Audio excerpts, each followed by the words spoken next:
The 20 years of biking, swimming, and running in triathlons started taking their toll on neurosurgeon Joseph Maroon. I overused my joints and ended up with some joint problems of significant degree and was actually recommended to have a total knee replacement. I took so much Advil that I got an ulcer from it. Maroon researched joint problems in the medical literature. Fish oils, because they contain omega-3 fats, looked like they could hold the answer to Maroon's joint pain.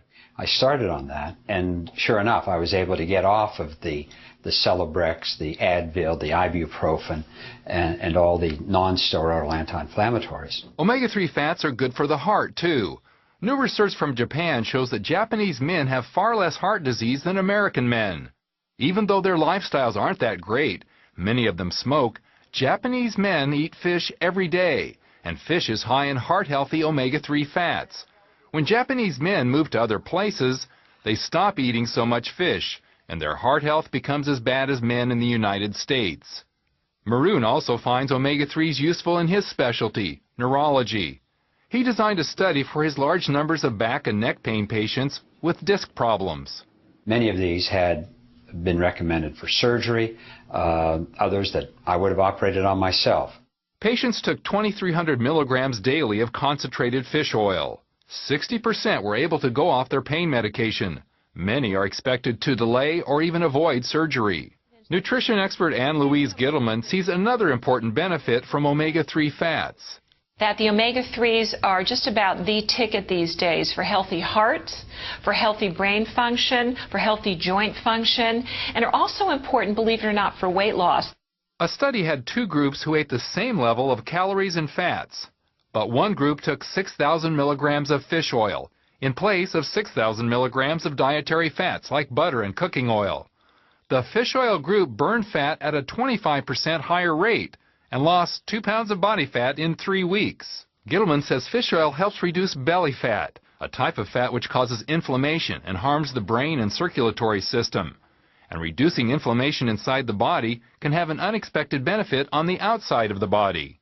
If, in fact, you have skin problems, we've seen a lot of kids with acne or people with eczema or psoriasis clear up beautifully within a relatively short time. And for the sake of babies in the womb, Maroon says it's just plain wrong for doctors not to encourage omega-3 fats for pregnant women. It's almost criminal at this time because the baby's brain, the fetal brain as it develops, requires a large amount of so-called DHA.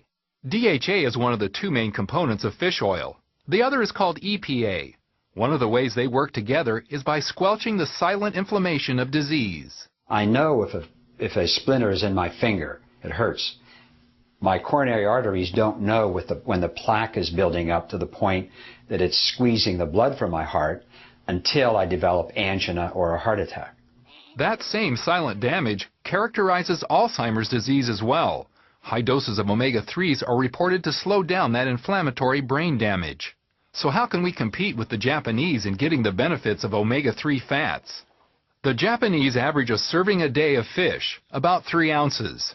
That provides 1,300 milligrams of omega-3 fats. The average American averages little more than 1 serving of fish a week. That provides a fraction as much fish oil, only 200 milligrams a day. So how do we make up that difference? For most people, 1 to 3 fish oil capsules a day will take up the slack. The other way to go, of course, is to eat fish. But that requires some caution, because large fish, such as tuna and swordfish, can accumulate toxins like mercury. In fact, the government recommends that pregnant women and young children eat very little fish. For them, fish oil capsules are a better choice, because they're processed to remove impurities. Bolstered with an understanding of the importance of omega-3s, Maroon recommends an active lifestyle to fight back against the pitfalls and inflammation of daily living. If we can prevent the inflammation by taking something as simple as fish oil on a daily basis and modifying our diet and exercising, I think we can do much more for ourselves than any pill or surgery.